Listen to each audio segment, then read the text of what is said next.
Hello guys, welcome back to Ayurvidya classroom. तो आज के लेक्चर में हम द्रव्य गुण में जो हमने रस टॉपिक स्टार्ट किया है उसको कंटिन्यू करेंगे। So let's start. सबसे पहले हम देखेंगे रस की उत्पत्ति एवं वैशिष्ट्य कि हमने जो मधुर, अम्ल, लवण, कटु, तिक्त, कषाय, ये हमारे 6 रस होते हैं, इनकी उत्पत्ति कैसे होती है।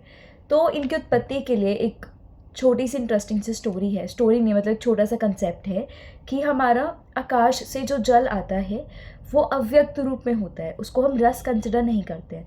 फिर वो आता है नीचे पृथ्वी महाभूत से मिलता है। पृथ्वी पे जब ऊपर से रेन ड्रॉप आएगी, पृथ्वी पे जब जाएगी तो पृथ्वी महाभूत से मिलता है, तो वो पंचभौतिक हो जाता है। उसके बाद फिर वो स्थावर और जंगम, दैट इज प्लांट्स और एनिमल्स के उसमें आता है, कांटेक्ट में आता है। और फिर उसके अनुसार उसमें जो डोमिनेंट महाभूत बनते हैं, संयोग से जो डोमिनेंट महाभूत बच जाते हैं, उसके अकॉर्डिंग हमारे 6 अलग अलग टाइप के हमें रस मिलते हैं। तो ये श्लोक करने की तो नीड नहीं है। नीचे हिंदी में क्या बताया इसमें, जल स्वतः अव्यक्त रस है, किंतु आकाश से नीचे आते समय अनेक महाभूतों से उसका संपर्क होता है। पृथ्वी पर गिरने के बाद वह पूर्णतः पंच महाभूतों के गुणों से युक्त हो जाता है। तो जल आया नीचे और वो पृथ्वी से जैसे ही वो टच करता है वो क्या हो जाएगा, पंच भौतिक हो जाता है।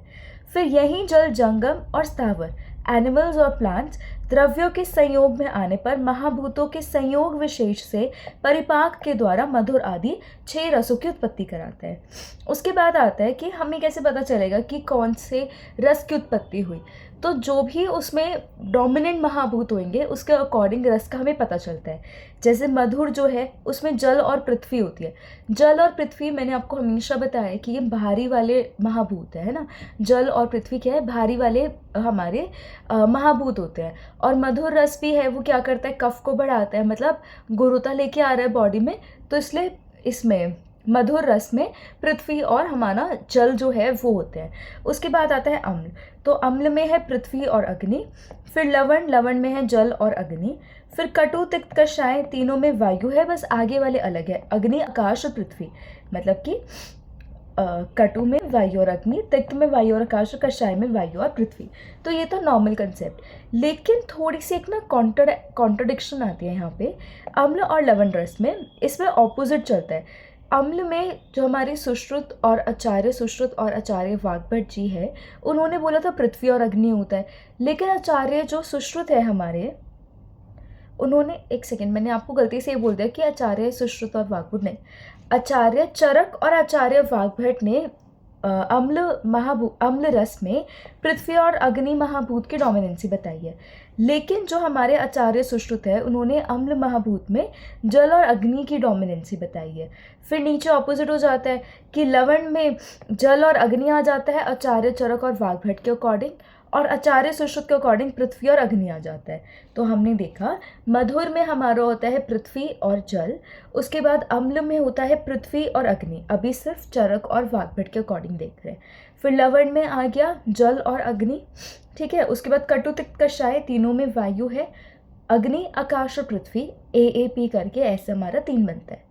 फिर हमने देखा अम्ल और लवण के जो आचार्य चरक और सुश्रुत वाले वो ऑपोजिट हो जाते हैं। तो आचार्य सुश्रुत के अकॉर्डिंग अम्ल में जल और अग्नि आ जाता है, और लवण में हमारा पृथ्वी और अग्नि आ जाता है। ये थोड़ा सा बोलने और सुनने में कंफ्यूजिंग लग रहा है, लेकिन जब आप इसको नोट्स में से रीड करोगे तो फिर आपको बहुत इजीली समझ आ जाएगा और इजीली याद भी हो जाएगा 1-2 बार रिवाइज करने के बाद। उसके बाद आता है ऋतु और रस, कि कौन से ऋतु में, कौन से सीजन में हमारे कौन से महाभूत होते हैं, उसके अकॉर्डिंग रस हमारा कौन सा होता है। तो शिशिर, वसंत, इसके लिए तो एक छोटी सी ही ट्रिक है। क्या, शिशिर, वसंत, ग्रीष्म, वर्षा, शरद, हेमंत, ये सीक्वेंस होती है हमारी 6 ऋतु की, हम सबको पता है। क्या, शिशिर, वसंत, ग्रीष्म, वर्षा, शरद, हेमंत, ठीक है। अब इसमें हम क्या बोल रहे हैं कि अगर मैं नीचे से स्टार्ट कर रही हूँ ना, तो मधुर, अम्ल, लवण, मतलब हमारी 6 रस की जो सीक्वेंस है वो होती है मधुर, अम्ल, लवण, कटु, तिक्त, कषाय। और जो हमारी 6 ऋतु है उनकी सीक्वेंस है शिशिर, वसंत, ग्रीष्म, वर्षा, शरद, हेमंत। तो मैं नीचे से हेमंत से अगर स्टार्ट कर रही हूँ तो मधुर, फिर एक छोड़ के अम्ल, फिर लवण, मतलब ये सीक्वेंस बनती है, ठीक है। और फिर ऊपर ग्रीष्म में कटु, फिर शिशिर में तिक्त और फिर कषाय। तो मधुर, अम्ल, लवण, कटु, तिक्त, कषाय, ऐसी सीक्वेंस बनती है। तो ये जब आपके माइंड में इसकी पिक्चर सेट हो जाएगी, या अगर आपको क्वेश्चन आता है एग्ज़ाम में, तो आप रफ में इसको बना के very easily and very quickly इसको फिगर आउट कर सकते हो। हमने 6 ऋतु लिखी, शिशिर, वसंत, ग्रीष्म, वर्षा, शरद और हेमंत। उसके बाद हमने 3 रस लिखे, नीचे स्टार्ट किया मधुर, अम्ल, लवण, कटु, तिक्त, कषाय। ठीक है, तो ये हो गया हमारा ऋतु और रस। फिर आता है हमारा शिवदास द्वारा रस का लक्षण। तो एक इम्पॉर्टेंट है, रसनेन्द्रिय ग्राह्य वृत्ति, गुणत्वाव, अंतर्जातमत्वम, रसत्वम। तो ये क्या बोलते हैं, इन्होंने ना एक बहुत सिंपल सी चीज़ बोली कि अगर जो हमारे मतलब हमने आचार्य चरक के अकॉर्डिंग देखी थी कि रस का जो लक्षण होता है वो है रसेंद्रिय, अर्थ है रस, कि मतलब जो रस इंद्रिय हमारी होती है उसका जो अर्थ होता है उसको हम रस बोलते हैं। तो उन्होंने बस एक चीज़ बोली थी कि इस चीज़ के लिए तो हम ये भी बोल सकते हैं, मतलब हमारी जो टेस्ट बड्स होते हैं, हमारी जो रसन इंद्रिया है, वो टेस्ट को तो परसीव करेगी नो डाउट, बट अगर टेस्ट नहीं है किसी चीज़ में, वो भी तो वो परसीव कर रही है ना, कि अगर रस की वहाँ पे प्रेजेंस नहीं है तो वो भी उसको परसीव कर रही है वो तो, कि रस इज़ नॉट प्रेजेंट। तो उन्होंने बोला कि उस जो लक्षण है उसमें दोष है। क्या दोष है उसमें? अतिव्याप्ति और अव्याप्ति का दोष है, कि मतलब बहुत ज़्यादा चीज़ें इन जनरल उन्होंने इंक्लूड कर दी और कुछ चीज़ों को उन्होंने एक्सक्लूड किया। मतलब कि रस में उन्होंने बोला कि रस इंद्रिय द्वारा जो भी चीज़ परसीव होती है उसको हम रस बोलते हैं, लेकिन रस इंद्रिय के द्वारा तो टेस्टलेस अगर कोई चीज़ है तो वो भी परसीव होएगी कि टेस्ट नहीं है, तो वो तो रस नहीं है। तो बस उन्होंने ये चीज़ बोली थी। तो शिवदास ने अपने पितृ चरण का स्मरण करते हुए लिखा, चरक द्वारा दी गई लक्षण रसनार्थो रसः अतिव्याप्ति एवं अव्याप्ति दोषों से दुष्ट है। रसत्व और रस अभाव भी रस इंद्रिय ग्राह्य है, अतः उनमें यह लक्षण अतिव्याप्त है। तो उन्होंने यही बोला कि अगर रस का अभाव है तो ये भी तो रस इंद्रिय के द्वारा ग्रहण हो रहा है, तो ये इसमें दोष है लक्षण में। फिर आता है जल मूलतः तो अव्यक्त रस है, किंतु अन्य भूतों के संबंध से मधुर आदि विशेष उत्पन्न करता है। जैसे कि अभी हमने देखा था कि पहले तो वह अव्यक्त रूप में होता है, फिर वो जैसे जैसे नीचे आता है, पृथ्वी के कांटेक्ट में आता है, वो पंचभौतिक हो जाता है, और फिर जैसे जैसे वो जांगम और स्थावर के संयोग में आता जाता है, वैसे वैसे वो 6 हमारे रस जो है उनको उत्पन्न करता है। उसके बाद आता है हमारा रस की उपलब्धि। तो हमने हर टॉपिक में उपलब्धि वाला चीज़ तो कवर किया है, तो इसमें रस की उपलब्धि कैसे होती है हमारी? 3 टाइप्स से होती है, प्रत्यक्ष, अनुमान और आप्तोपदेश। प्रत्यक्ष, जब हम किसी चीज़ को टेस्ट कर रहे हैं तो वो जो परसेप्शन होता है, मतलब जब इंद्रियों के द्वारा हम किसी चीज़ को परसीव कर रहे हैं, तो वो हो गया हमारा प्रत्यक्ष। फिर अनुमान, जब हम अनुमान लगाते हैं किसी चीज़ को देख के, जैसे कि ये अनुमान लगाया जाता है, ये रहा कि शरीर पे रसों के कर्म को देखकर अनुमान लगाया कि अगर कर्म हो रहे हैं, जैसे कफ बढ़ रहा है, तो हमने अनुमान लगाया कि मधुर रस है। फिर आता है आप्तोपदेश, के मतलब किसी ने कुछ कही गई बात है, हम उसको फॉलो कर रहे हैं, कि किसी ने बोला कि अगर अच्छे कलर के जो हमारे द्रव्य होते हैं वो मधुर और कषाय रस के होते हैं, तो ये आप्तोपदेश हो गया। जब हम किसी के वर्ड्स, जो हमारे आप्त व्यक्ति होते थे, उनके वर्ड्स को जब हम फॉलो करके फिर हम रस की उपलब्धि करा रहे हैं। तो रस का परिज्ञान 3 साधनों से होता है, प्रत्यक्ष, अनुमान और आप्तोपदेश। द्रव्य का रस इंद्रिय के साथ संपर्क होने पर रस का ज्ञान होता है, यह जो है हमारा, उसको हम प्रत्यक्ष बोलते हैं।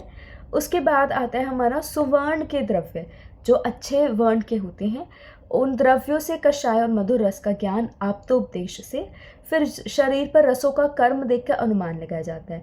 और अनुरस और अव्यक्त जो हमारे रस होते हैं, अब उनको तो हम परसीव नहीं कर सकते ना इजीली। अनुरस है वो कभी कभी तो अव्यक्त होता है, कभी कभी ईषद व्यक्त, मतलब थोड़ा थोड़ा व्यक्त करता है, तो इनको हम प्रत्यक्ष से हम इतना अच्छे से उनका ज्ञान नहीं ले सकते। तो इनके लिए अनुरस और जो अव्यक्त रस होते हैं हमारे, जो अपने आप को एक्सप्रेस नहीं करते हैं, तो उनके लिए हम किसका यूज़ करते हैं? हम यूज़ करते हैं इसका, आप्तोपदेश और अनुमान का। उसके बाद आता है रसों का वर्गीकरण। तो मेन हमने जो हमारे 6 रस हैं उनको 2 कैटेगरीज में डिवाइड किया है, सौम्य रस हमारे और आग्नेय रस। सौम्य रस में हमारे आते हैं मधुर, तिक्त, कषाय, और आग्नेय रस में आते हैं हमारे कटु, अम्ल, लवण। जब मैंने आपको गुण पढ़ाया था तो मैंने आपको आग्नेय रस बताए थे। आग्नेय रस होते हमारे कल, कटु, अम्ल और लवण, और मधुर रस हमारे होते हैं मधुर, तिक्त और सौम्य रस हमारे होते हैं मधुर, तिक्त और कषाय, दैट इज MTK।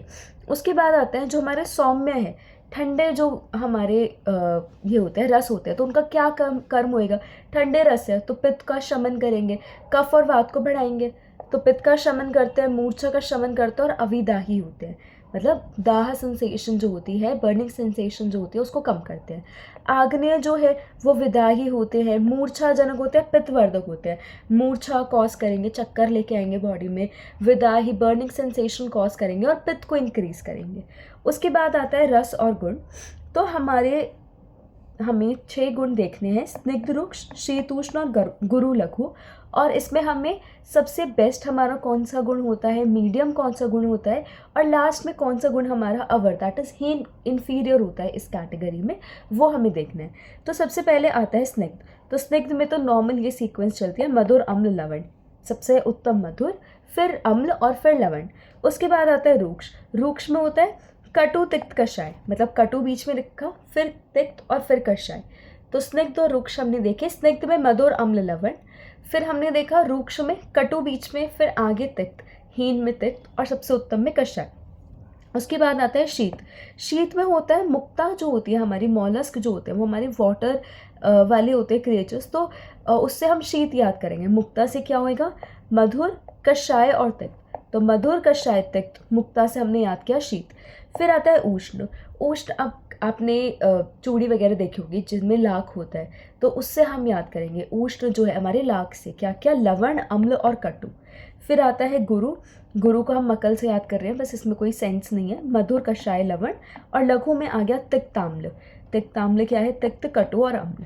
तो ये थे हमारे गुण के बेसिस पे हमारे जो रस होते हैं वो सबसे बेस्ट जो हमारा रस है, और जो मीडियम रस है, मतलब जो ये वाला जैसे फॉर एग्जांपल हमने स्निग्ध गुण देखा तो मधुर अम्ल लवण सीक्वेंस हुई। स्निग्ध के बाद हमने रूक्ष देखा, रूक्ष में कटु, तिक्त, कषाय।